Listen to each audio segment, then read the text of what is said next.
Nusa Cendana.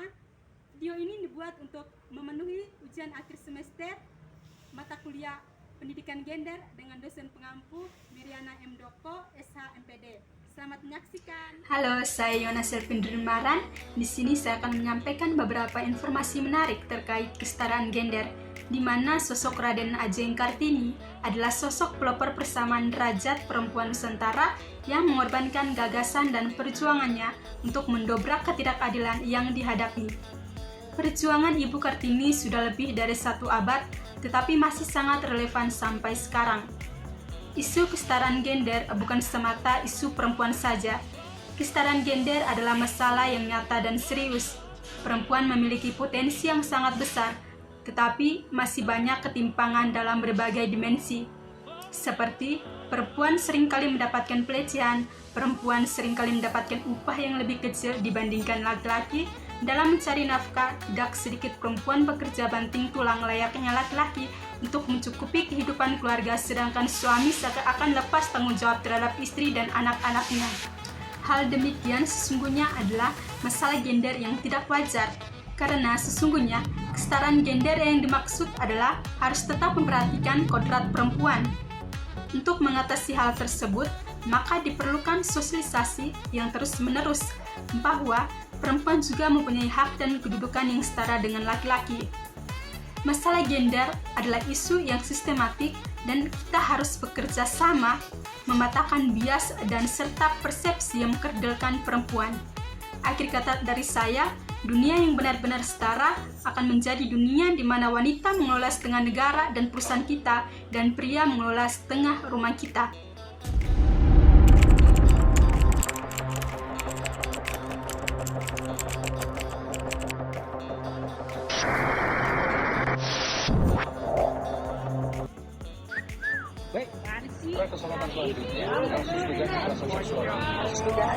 Ruang publik kita tidak pernah aman. Pelecehan seksual verbal kerap kali jadi satu hal yang terbiasa dinormalisasi.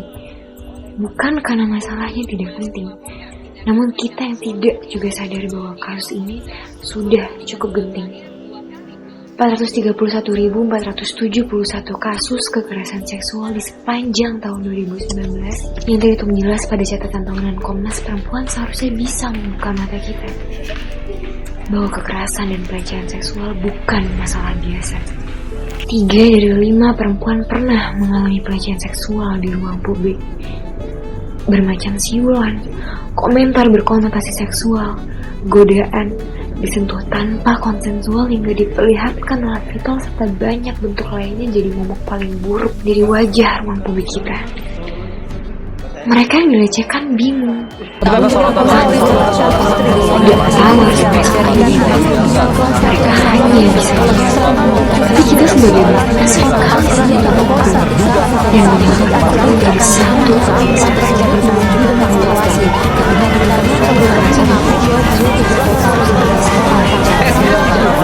tidak juga sadar bahwa sekecil atau sebesar apapun kejahatan tetap kejahatan.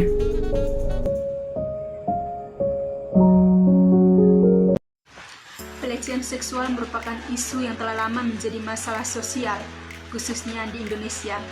Semakin tahun, angka pelecehan seksual semakin meningkat dan kebanyakan yang terjadi adalah pelecehan secara verbal seperti siulan.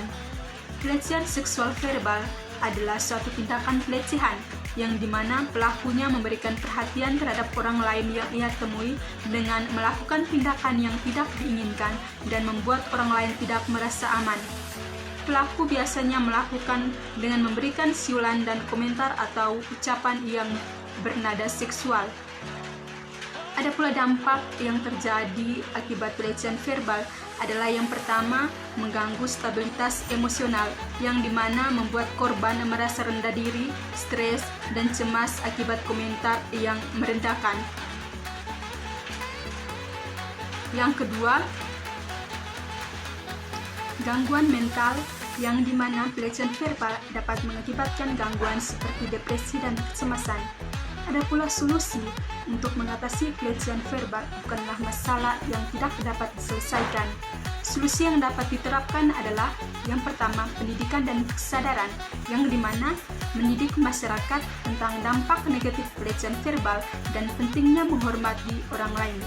Yang kedua, komitmen organisasi, yaitu tempat dan lembaga kerja yang harus memiliki kebijakan yang jelas dan menegakkan larangan terhadap pelecehan verbal. Yang ketiga, dukungan emosional, yaitu mencari dukungan dari teman ataupun dari keluarga sekitar kita. Sedikit pesan dari saya, hormati satu sama yang lain dengan berbicara secara sopan dan menghindari kata-kata yang menyakiti perasaan. Pelecehan verbal dapat merusak hubungan dan menciptakan lingkungan yang tidak sehat. Jika Anda pernah mengalami seperti dalam video yang saya tampilkan atau yang saya sampaikan saat ini, ingatlah bahwa Anda tidak sendirian dan patut dan layak dihormati. Jangan ragu untuk berbicara dengan orang-orang terdekat atau otoritas yang dapat membantu. Anda pantas mendapat dukungan dan lingkungan yang sama. Dan untuk pelaku, berpikirlah tentang dampak kata-kata Anda. Pelecehan verbal merugikan dan merusak. Mari bersama-sama membangun komunikasi yang penuh pengertian dan menghormati. Pertimbangkan bagaimana tindakan Anda memengaruhi orang lain dan merubah perilaku menjadi lebih positif.